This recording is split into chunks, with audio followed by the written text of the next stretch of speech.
بسم اللہ الرحمن الرحیم۔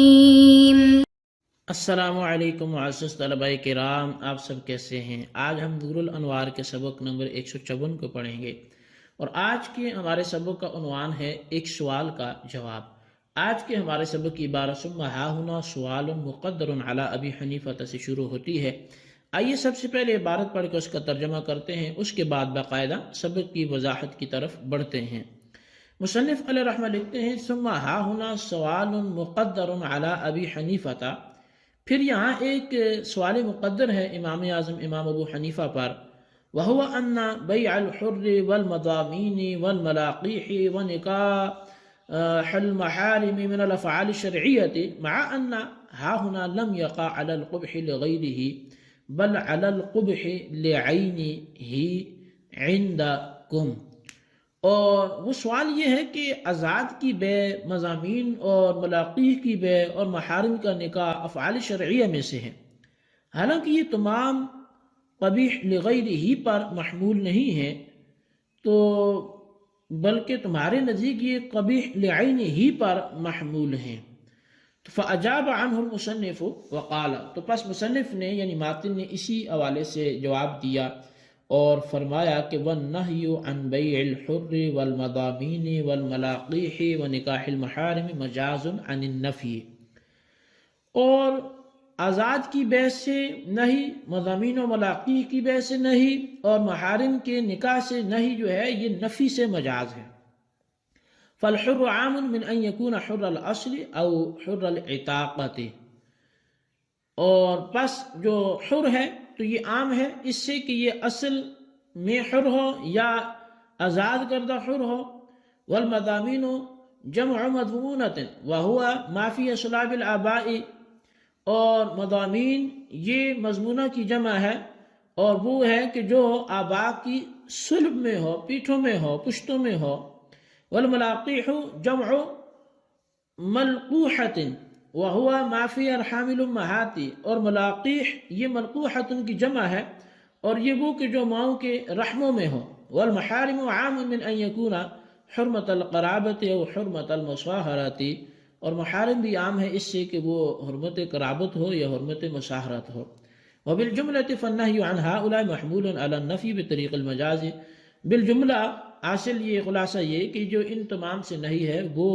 بطریق مجاز نفی پر محمول ہے۔ فکان نسخا لعدم محلہ،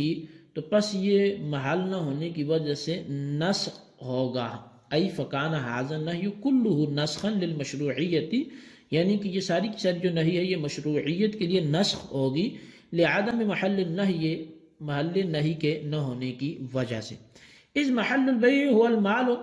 وہؤلاء لیسوا بمال، اس لیے کہ بے کا جو محل ہے وہ مال ہے اور یہ ساری چیزیں مال نہیں ہیں۔ ومحل النکاح المحللات وہن محرمات بالنص، اور نکاح کا محل وہ حلال عورتیں ہیں اور یہ ساری کی ساری حرام کی گئی ہیں نص کے ذریعے۔ وفی ایراد لفظ النسخ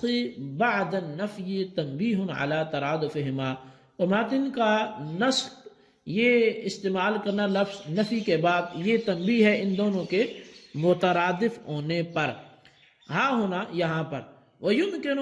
أَن يَكُونَ نَسْخًا اصطلاحيًا عند من يقول إن رفع الإباحة الأصلية ورفع ما في الجاهلية وفي الشرائع السابقة يسمى نسخا، لأن بيع الحر كان في شريعة يوسف وبيع المضامين والملاقيح كان في الجاهلية ونكاح بعض المحارم كان في الجاهلية وبعضها في الأديان السابقة۔ اور یہ بھی ممکن ہے کہ یہ نسخ اصطلاحی ہو، اور ان لوگوں کے نزدیک جو کہتے ہیں کہ اباحت اصلیہ اور طریقہ جاہلیت اور طریقہ شرائع سابقہ کے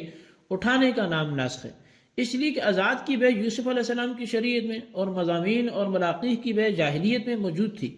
اور بعض محارم کا نکاح جاہلیت میں اور بعض کا نکاح ادیان سابقہ میں موجود تھا۔ جی طلبہ کرام، یہ ہمارے آج کے سبق کی عبارت اور اس کا ترجمہ تھا۔ اب آئیے اس کی باقاعدہ وضاحت کی طرف بڑھتے ہیں۔ مصنف علیہ رحمہ شارح علیہ رحمہ فرماتے ہیں کہ یہاں ایک سوال مقدر ہے جو حضرت امام اعظم امام ابو حنیفہ رحمۃ اللہ تعالی پر کیا گیا ہے، اور وہ یہ ہے کہ آزاد آدمی کی بے اور مضامین اور ملاقی کی بے اور محارم یعنی ماں، نانی وغیرہ کے ساتھ نکاح افعال شرعیہ میں سے ہے، لیکن اس کے باوجود احناف کے نزدیک ان چیزوں پر وارد شدہ نہیں وہ قبیح لغیر ہی پر محمول نہیں ہوتی بلکہ قبیح لعین ہی پر محمول ہوتی ہے۔ حالانکہ احناف کے نزدیک افعال شرعیہ پر وارد شدہ جو نہیں ہے وہ قبیح لغیر ہی پر محمول ہونی چاہیے، اور ہوتی بھی ہے، جیسا کہ اس کی پچھلے سبق میں بھی تفصیل کچھ گزری۔ تو احناف کی طرف سے مصنف نے جو جواب دیا ہے وہ یہ ہے کہ آزاد مضامین اور ملاقی کی بیع اور محارم کے نکاح پر جو نہیں وارد ہوئی ہے وہ نفی سے مجاز ہے، یعنی اس نہیں سے مجازن نفی مراد ہے، اور ان دونوں میں مناسبت یہ ہے کہ ان دونوں کے درمیان صورتاً بھی اتصال ہے اور مانن بھی اتصال ہے۔ اچھا، صورتاً تو اس لیے کہ نہیں اور نفی دونوں میں حرف نفی موجود ہوتا ہے، اور مانن اس لیے کہ دونوں میں اعدام یعنی کسی چیز کے معدوم ہونے کو نہ ہونے کو بیان کرنا مقصود ہوتا ہے۔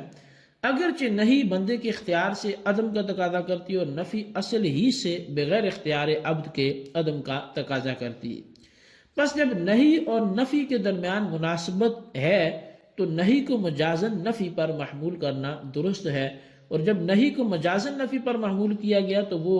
قبیح لعین ہی پر محمول ہوگی، کیونکہ نفی سے فعل منفی میں قبیح لعین ہی ثابت ہوتا ہے نہ کہ قبیح لغیر ہی۔ اور جب یہاں نہیں کو مجازن نفی پر محمول کرنے کی وجہ سے قبیح لعین ہی قاعدے کے مطابق ثابت ہوتا ہے تو اس سے حضرت امام اعظم امام ابو حنیفہ رحمۃ اللہ تعالیٰ پر کوئی اعتراض بھی واقع نہیں ہوگا۔ اب شارح نے اس جواب کی وضاحت کرتے ہوئے فرمایا کہ متن میں آزاد عام ہے، خواہ اصلاً اور پیدائشی طور پہ آزاد ہو، خواہ آقا کے آزاد کرنے سے آزاد ہو۔ مضامین یہ مضمونۃ ان کی جمع ہے۔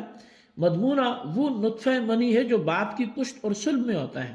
اور ملاقیح ملقوحۃ ان کی جمع ہے، اور ملقوحہ وہ نطفہ ہے جو رحم مادر میں ہوتا ہے، ماں کے رحم میں ہوتا ہے۔ اور محارم بھی عام ہے، خواہ حرمت قرابت کے لحاظ سے ہوں یا جیسے ماں بیٹی وغیرہ کی حرمت، یا پھر حرمت مشاہرت کے لحاظ سے ہوں جیسے واتی کے باپ اور واتی کے بیٹے کی حرمت موتوا پر، اور موتوا کی ماں اور اس کی بیٹی کی حرمت واتی پر۔ بہرحال مذکورہ امور پر جو نہیں وارد ہوئی ہے وہ مجازن نفی پر محمول ہے، یعنی انشاء کا صیغہ یہ جو نہیں ہے اخبار کا صیغہ یعنی نفی پر محمول ہے، پس یہ نہیں مجازن نسخ ہوگی، یعنی مذکورہ امور پر جو نہیں وارد ہوئی ہے وہ ان کی مشروعیت کے لیے نسخ ہوگی، کیونکہ مذکورہ امور نہیں کا محل جو ہے وہ معدوم ہے مذکورہ امور میں، تو اس لیے کہ بیع کا محل مال ہے، اور آزاد مضامین اور ملاقی یہ مال نہیں ہے، اور نکاح کا محل حلال عورتیں اور محارم وہ عورتیں ہیں جو نص سے حرام قرار دی گئی ہیں۔ پس جب مذکورہ امور میں بیع اور نکاح کا محل اصلاً معدوم ہے تو اس معدوم میں اصل کے التصاق نفی متعلق ہو سکتی ہے نہ کہ نہیں، اور جب مذکورہ امور میں نہیں وارد نہیں ہو سکتی اور نفی وارد ہو سکتی ہے تو مذکورہ امور میں وارد شدہ نہیں کو مجازن نفی پر محمول کیا جائے گا، اور نفی کے ذریعے چونکہ قبیح لعین ہی ثابت ہوتا ہے نہ کہ قبیح لغیر ہی، جیسے کہ پہلے گزر بھی چکا ہے، اس لیے مذکورہ امور میں بھی قبیح لعین ہی ثابت ہوگا، اور قبیح لعین ہی کا ثابت ہونا قاعدہ کے عین مطابق ہوگا، اور جب یہاں قبیح لعین ہی کا ثابت ہونا قاعدہ کے عین مطابق ہے تو امام صاحب پر کوئی اعتراض واقع نہیں ہوگا۔ اب صاحب نور الانوار آپ فرماتے ہیں کہ متن کی عبارت میں لفظ نفی کے بعد لفظ نسخ ذکر کرنے میں اس بات پر تنبیہ ہے کہ اس جگہ نفی اور نسخ دونوں مترادف ہیں، اور یہ بھی ممکن ہے کہ نسخ سے اصطلاحی نسخ مراد ہو، لیکن یہ ان لوگوں کے نزدیک ہوگا جنہوں نے نسخ کی تعریف یہ کی ہے کہ اباحت اصلیہ اور زمانہ جاہلیت میں رائج طریقہ اور سابقہ شریعتوں میں رائج طریقہ کو اٹھا دینا نسخ ہے، کیونکہ آزاد کی بیع حضرت یوسف علیہ السلام کی شریعت میں دیکھا جائے تو جائز تھی، لیکن شریعت اسلام نے نہیں فرما کر اس کو منسوخ کر دیا۔ اسی طرح بیع مضامین اور بیع ملاقیح جاہلیت کے زور میں جائز تھی، مگر اسلامی شریعت نے بذریعہ نہیں کہ اس کو منسوخ کر دیا، اور بعض محارم کا نکاح جاہلیت میں یہ بھی جائز تھا اور بعض کا ادیان سابقہ میں جائز تھا، مگر شریعت اسلامیہ نے اس کو بھی منسوخ کر دیا۔ بہرحال اس صورت میں نفی اور نسخ کے درمیان ترادف نہ ہوگا، بلکہ مطلب یہ ہوگا کہ جب مذکورہ امور پر وارد شدہ نہی کو مجازن نفی پر محمول کیا گیا ہے تو یہ نہی مذکورہ امور کے لیے نسخ ہوگی، یعنی مذکورہ امور ہماری شریعت سے پہلے جائز تھے لیکن ہماری شریعت نے ان کو منسوخ کر دیا۔ جی طلبہ کرام، یہ ہمارے آج کے سبق کی عبارت ترجمہ اور اس کی وضاحت تھی۔ آج کے سبق کو اچھی طرح سے دہرائیں، اس کے خلاصے کو رجسٹر پر لکھیں، بالخصوص ان سوالات کے جوابات بھی دیں۔ سوال نمبر 1 یہ ہے کہ نفی اور نہی میں جو مناسبت ہے صورتاً اس کو بیان فرمائیں، اور سوال نمبر 2 یہ ہے کہ متن کی عبارت میں لفظ نفی کے بعد لفظ نسخ ذکر کرنے میں کس بات پر تنبیہ ہے وہ بھی ذکر فرمائیں۔ اللہ تبارک و تعالیٰ سے دعا ہے جو کچھ ہم نے پڑھا سنوں سے یاد رکھنے کی توفیق نصیب فرمائے، آمین بجاہ النبی الامین صلی اللہ علیہ وسلم۔